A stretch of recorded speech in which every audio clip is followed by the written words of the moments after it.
بہرحال ہمیں ہمارا ہوٹل ملا اور ہم سیدھے پہنچے حرم میں. اور جیسے ہی کعبہ پر پہلی نظر ملی، ہم کو ہر فرقے نے کہا تھا جیسے ہی کعبے پہ پہلی نظر پڑے دعا کرو، فوراً دعا قبول ہو جائے گی. پہلی نظر کعبے پر دعا قبول. کیسے؟ کعبے کی دیوار تو پتھر کی ہے، خدا تو ہے ہی نہیں. تم تو کہتے تھے خدا سے دعا کرو، یہاں دیوار دیکھ کے دعا کرو، غیر اللہ دیکھ کے دعا کرو. یہ سمجھ ہی نہیں پائے کہ اصلیت میں غیر اللہ کون ہے.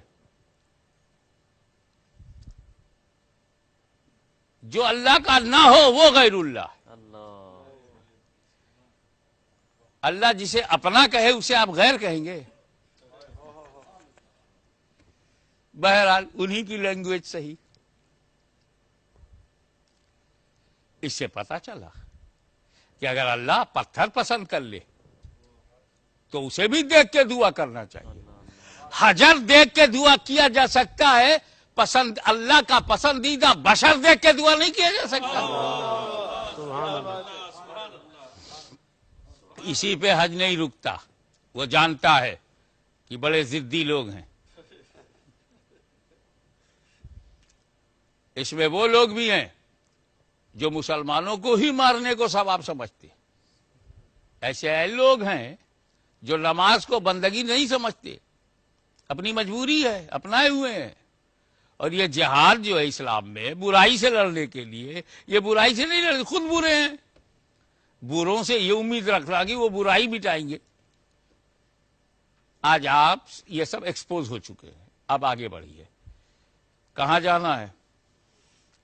گھستے ہی طواف شروع کر دوں؟ نہیں. مطاف میں داخل ہوا طواف شروع کروں؟ نہیں. اسلام میں یہ نہیں ہے. پھر کیا کرنا؟ جا حجر اسود کے سامنے، اسٹارٹ وہاں سے لے. حجر اسود کے سامنے جا گئے اور اس کو چومو، بوسا لو اور پھر اسٹارٹ کرو. پہلے بوسا پھر طواف. دوڑایا تو مگر چموایا پہلے. چومو پہلے. چلو ایک بار چوم نہ، بار بار چومو تاکہ دماغ صحیح ہو جائے. اور اپنے ملک میں جا کر غیر اللہ کے چومنے کو شرک مت کہنا. اللہ کے سب سے بڑے گھر میں کر کے گئے ہو. اس پر وہ یہ کہتے ہیں ہم تو نہ چومتے. کیوں چومتے ہو؟ کیا کریں، اللہ کے نبی نے چوما ہے اس لیے ہم چومتے ہیں. یہ نادانی سے فاروق اعظم کی بات ہی نہیں سمجھے. آدھا لیا آدھا چھوڑ دیا. پورے واقعے کا دوسرا چیپٹر بتاتے ہی نہیں. پورا واقعہ یوں تھا فاروق اعظم کا کہ جب وہ حجر اسود کے سامنے پہنچے تو فرمایا حجر اسود میں جانتا ہوں تو نہ نفع پہنچاتا ہے نہ نقصان، مگر اس لیے میں تمہیں چوم رہا ہوں کہ میرے نبی نے چوما. یہ آدھی بات لے کے یہ چل رہے ہیں کہ نبی نے چوما اس لیے ہم چومتے ہیں. یہ تو بتاؤ نبی نے کیوں چوما؟ ہمارے چومنے کی وجہ نبی کا چومنا ہے. ارے ہم اس لیے چومتے ہیں کہ نبی نے بوسا لیا. نبی نے کیوں بوسا لیا؟ اس کی وجہ کیا ہے؟ وہ نہیں بتائیں گے. جیسے ہی حضرت عمر فاروق رضی اللہ تعالیٰ نے فرمایا کہ نہ تو نفع پہنچاتا نہ نقصان، اس لیے چومتا ہوں کہ نبی نے چوما، وہیں پر مولا علی مشکل کشا کھڑے ہیں. باب العلم کھل گیا، علم کا دروازہ کھل گیا اور کہا یا امیر المومنین، یہ حجر اسود نفع بھی پہنچاتا ہے نقصان بھی. پلٹ گئے فاروق اعظم. بھروسے والے نے کہا ہے اس زبان سے الفاظ نکلی ہے جس زبان پر مصطفیٰ بولتے ہیں. انا مدینۃ العلم ولی بابا. کیسے؟ تو حضرت علی نے راز کھول دیا کہ یہ حجر اسود میدان محشر میں مومن کے ایمان کی گواہی دے گا اور کافر کے کفر کی گواہی دے گا. تو جب مومن کے ایمان کی گواہی دے گا تو مومن کو فائدہ پہنچے گا، کافر کے کفر کی گواہی دے گا کافر کو نقصان پہنچے گا. تو نفع نقصان دونوں پہنچتا ہے کہ نہیں؟ اس پورے واقعے کو صحیح بخاری کی شرح فتح الباری کے مقدمے میں مولانا عبدالحی لکھنوی نے یہ پورا واقعہ بیان کیا جو میں نے آپ کے سامنے رکھا. حوالہ اس لیے ان کے حوالے کر رہا ہوں تاکہ ناجائز حوالے سے بچ جائے اور حوالے کا بزنس نہ کریں. تو یہ انہیں نظر ہے کہ مولانا عبدالحی لکھنوی کچھ ہماری جماعت کے نہیں ہیں، لیکن سچ تو وہ بھی کبھی کبھی بول دیتے ہیں جو سچے نہیں ہوتے.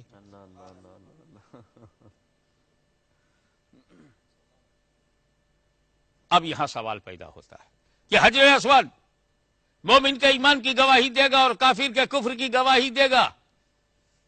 یہ زبان مرتضیٰ کا اعلان ہے، یہ حجر اسود کے اسٹیٹس کا بیان ہے. یہ محشر میں بیکار نہیں رہے گا، گواہی دے گا مومن کے ایمان کی اور کافر کے کفر کی. سوال یہ پیدا ہوتا ہے کہ جب کعبے میں کافروں کا داخلہ ہی بند ہے،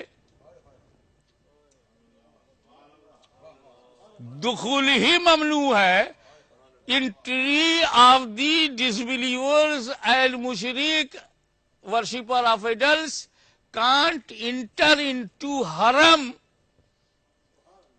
پروہیبیٹڈ اسٹرکٹلی، بورڈ لگا ہے ممنوع ہے داخلہ کفار و مشرکین. تو جب کافر و مشرک داخل ہی نہیں ہوگا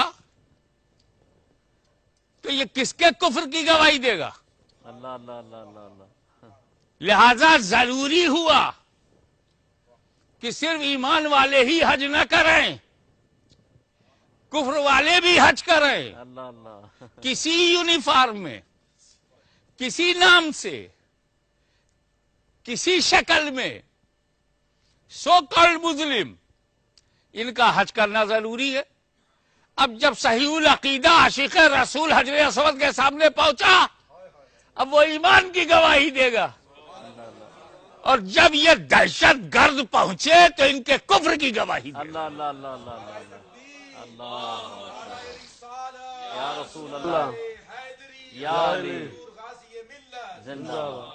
اب سمجھ میں آ گیا کہ حج کرنے والے صرف مومن ہی نہیں ہوتے. تو کیوں ایسا ہے؟ اللہ تعالی ہندوستان کے کسی خاص کافر کو کہ اب تک تیرے کفر کی گواہ سہارنپور کی ہوائیں تھی، تیرے کفر کی گواہ بغض اولیاء کا جو ماحول تھا، تیرے کفر کا گواہ نانوتا اور امبیٹھا، تیرے کفر کی گواہ گنگا جمنا کی لہریں، تیرے کفر کی گواہ شمالی ہندوستان کی فضائیں تھیں. اب تیرے کفر کے تابوت پر آخری کیل ٹھوکنے کے لیے تجھے حج کا ویزا دیا جائے گا تاکہ اسی کفر کے ساتھ تو کعبے میں آ، حجر اسود کے سامنے آ، اور وہ تیرے کفر کی گواہی دے اور تیرا حساب بے باک ہو جائے. اللہ اللہ اللہ اللہ اللہ اللہ، کیا بات ہے، کیا کہنے. اللہ اکبر. یا رسول اللہ، اس لیے حج کے لیے ضروری ہے کہ سب سے پہلے برطانیہ سے اگر آپ حج کرنے جا رہے ہیں تو برطانیہ میں اپنا ایمان مکمل کر کے جائیں. اللہ اللہ اللہ اللہ. اگر آپ ہندوستان، پاکستان، بنگلہ دیش سے حج کرنے جا رہے ہیں تو وہاں اپنا ایمان پہلے کریں، کیونکہ حج بعد میں ہوگا، گواہ پہلے بن جائے گا. اللہ اللہ اللہ اللہ اللہ، کیا بات ہے، کیا بات ہے. ہم اس لیے چومتے ہیں کہ نبی نے چوما. آئی کس حجر اسود بیکاز آف پروفیٹ کس حجر اسود, so I am kissing حجر اسود. If this is your reason, to tell me why holy prophet kissed. What is reason of his kissing? انہوں نے کیوں چوما؟ اب تو سمجھ جاؤ کہ میرا نبی عالم غیب ہے, اسے پتا تھا لوگ اسے شرک کہیں گے, لاؤ پہلے میں چوم لوں اللہ اللہ. تاکہ لوگ سمجھ جائیں کہ غیر اللہ کا چومنا شرک نہیں ہے. اور ایک بات اور, رسول اللہ صلی اللہ علیہ وسلم کا درجہ سامنے رکھیے اور حجر اسود کا درجہ. میرا نبی تو پوری جنت سے افضل ہے, یہ تو ایک چھوٹا سا ٹکڑا ہے. میرا نبی تو پوری جنت سے افضل ہے, یہ تو جنت کا تھوڑا سا ٹکڑا ہے. تو رسول ہیں افضل, حجر اسود افضل, رسول ہیں سپیریئر, حجر اسود انفیریئر. رسول بڑے, یہ چھوٹا. اتنی بھی عقل ان کے پاس نہیں ہے کہ وہ بڑے ہو کر چھوٹے کو چومے, یہ چھوٹے ہو کر بڑے کو نہ چومے.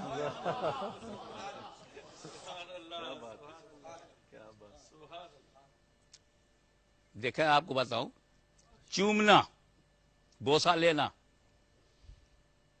سم ٹائم حرام ہے. بوسہ لینا, کس کرنا حرام ہے, اور کس کرنا جائز ہے, اور کس کرنا ثواب ہے. سم ٹائم ثواب ہے, سم ٹائم جائز ہے, اور سم ٹائم حرام ہے. ماں کا قدم چوما ثواب ہے,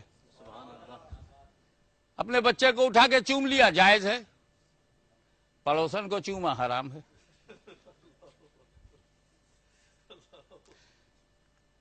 ثواب ہے چومنا, قرآن کو چوما ثواب ہے.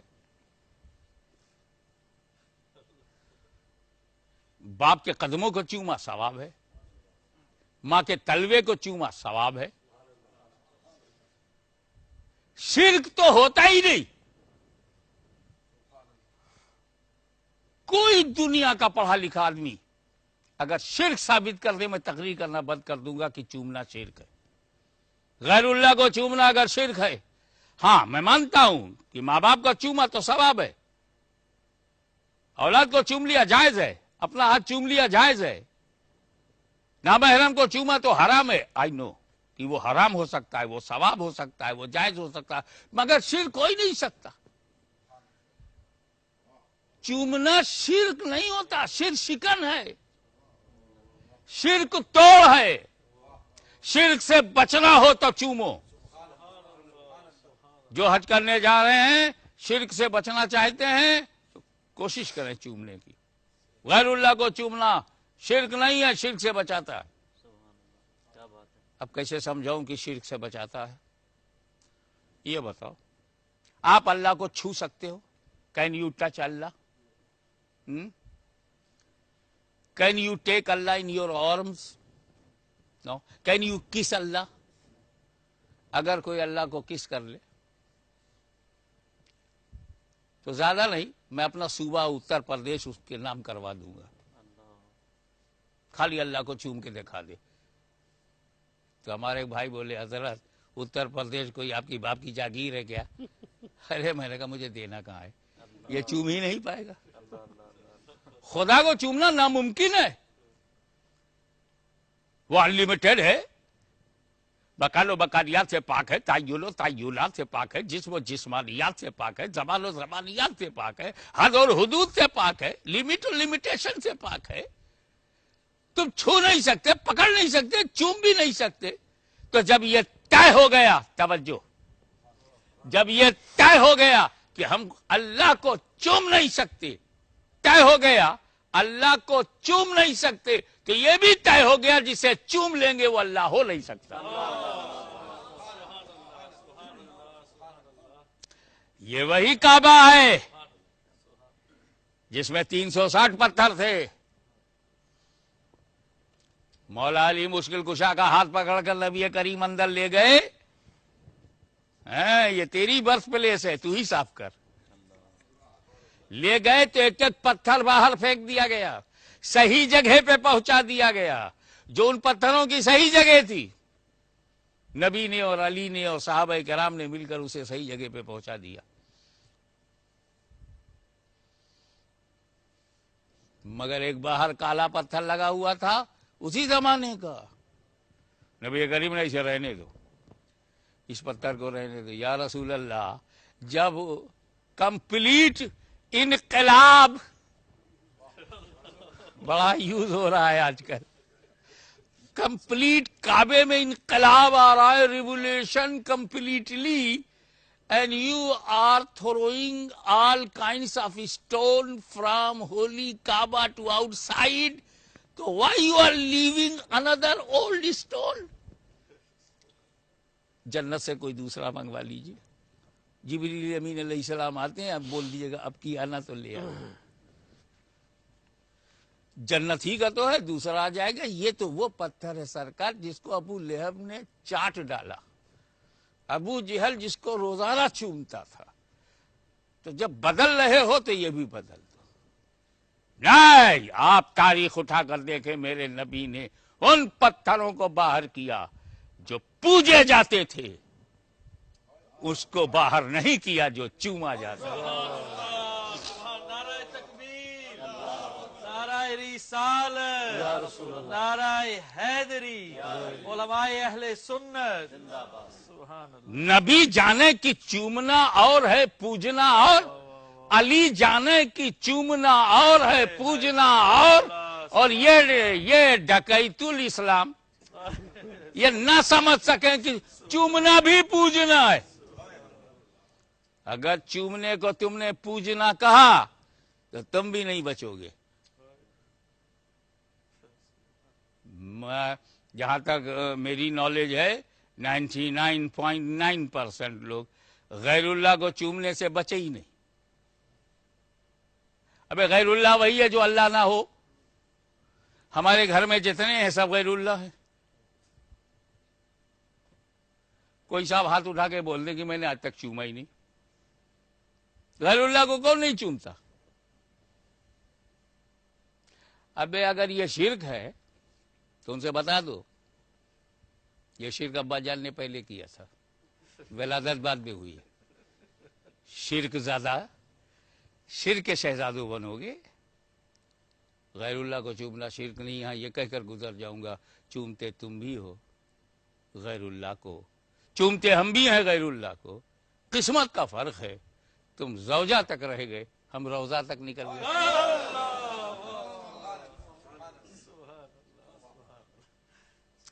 ایک بات اور, بیٹے کو چوما, کیا برائی ہے؟ میں نے پوچھا کیوں چوما؟ محبتاً چوما, محبتاً. چومنے کا تعلق محبت سے ہے, عبادت سے نہیں ہے. ہم نے پکڑ لیا جب تو سچ منہ پہ آ گیا. مارکیٹ میں اپنے بچے کو چومتا ہوا فٹ پاتھ پہ جا رہا, بولے گا مولوی صاحب کل تک تم بولے تھے غیر اللہ کو چومنا شرک ہے, یہ گود میں غیر اللہ لیے گھوم رہے ہو اور چوم بھی رہے ہو. تب بولا چومنے کا تعلق عبادت سے نہیں محبت سے ہے. یہ میرا بیٹا ہے, میں اسے محبت کرتا ہوں اس لیے چومتا ہوں. میں نے کہا بھائی صاحب اب اس نقطے پر ہم آپ ایک ہو گئے کہ چومنے کا تعلق کس is connected to love, kiss is not connected to worship. If I am a kisser of anyone, I am not worshipper of anyone. I am a lover of that person. I kiss my son, I am a lover of my son. Kissing is a proof of my love, not worship. اب تم سچ بولے کہ چومنے کا تعلق عبادت سے نہیں ہے محبت سے ہے, مگر ہماری اور آپ کی قسمت میں فرق ہے. آپ کو گھر والوں سے محبت ہے, آپ گھر والوں کو چومتے ہو. ہمیں اللہ والوں سے بھی محبت ہے, ہم اللہ والوں کو بھی چومتے ہیں. کیا بات ہے, کیا کہنا ہے. سبحان اللہ, سبحان اللہ. تو کیوں آپ نے چوما؟ نبی نے چوما. چلو اس پر بھی غور کرتے ہیں. یہی لے لو کہ سرکار نے چوما اس لیے تم چومتے ہو. تو سرکار نے کیسے چوما؟ اب یہ حجر اسود مانو حجر اسود ہے, تو سرکار نے آواز کے ساتھ نہیں, لب لگایا اور ہٹا لیا. یہ بوسا ہے. حجر اسود کا بوسا جب آپ حاجیوں لینا تو اپنے لب کو حجر اسود سے لگا کے ہٹا لینا. دونوں ہاتھ کر کے لب لگا لیا, لب لگا اور ہٹ جائے, آواز نہ ہو. کسنگ میں آواز نہ ہو, ساؤنڈ لیس, پیور لو. تو حضور صلی اللہ علیہ وسلم نے ایسے ہی چوما. کہ حجر اسود سے لب لگا، اب ساری دنیا قیامت تک چومے گی۔ میں نے کہا ذرا سا عقل سے کام لو، جس پتھر پر نبی کا لب لگا وہ اتنا امپورٹنٹ ہے کہ قیامت تک تم بھی چومتے رہو۔ کیوں؟ نبی کا لب لگا۔ تو نادانو، اللہ سے عقل بھیک میں مانگ لو کہ جس پتھر پر نبی کا لب لگا وہ حجر اسود ہے، تو حجر اسود وہ ہے جس پر نبی کا لب لگا، اور گنبد خضرا وہ ہے جس میں نبی کا سب لگا۔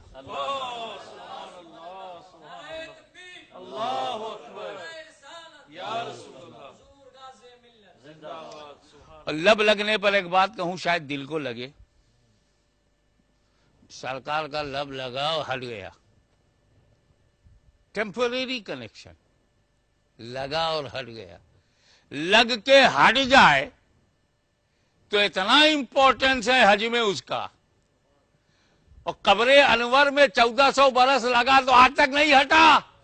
جب ٹیمپوریری کا یہ حال ہے کعبۃ اللہ میں، تو پرماننٹ کا حال کیا ہوگا گنبد خضرا میں؟ سبحان اللہ، سبحان اللہ۔ یہ بھی کبھی کبھی جھٹکے سے بول دیتے ہیں نبی کریم نے حجر اسود کو چوما ہے، ہم حجر اسود کو چومیں گے۔ آدمی کو نہیں چوما جو ہم آدمی کو چومیں، بشر کو نہیں چوما جو ہم بشر کو چومیں، انسان کو نہیں چوما۔ میرے بھائیو، تم بھی اسی جھٹکے سے بولنا، اسی اطمینان سے، اتنے ہی سکون کے ساتھ بولنا۔ میرے نبی نے اللہ کے گھر میں حجر بھی چوما ہے، اور میں بتاتا ہوں بشر بھی چوما۔ میرے نبی نے انسان کا بھی بوسہ لیا ہے، میرے نبی نے آدمی کو بھی چوما ہے۔ آپ ہی بتاؤ، امام حسن کو چوما ہے کہ نہیں؟ امام حسین کا بوسہ لیا ہے کہ نہیں؟ حسنین کریمین کے گلوئے مبارک کو چوما ہے کہ نہیں؟ امام حسن کی پیشانی کو چوما ہے کہ نہیں؟ اللہ کے گھر میں، اللہ کے گھر میں حجر چوما، حجر اسود چوما۔ اپنے گھر میں حسن حسین کو چوما، اور غلاموں کو راستہ دکھا دیا، میرے دیوانوں ایسا حجر ملے تو حجر چومو، ایسا بشر ملے تو بشر چومو۔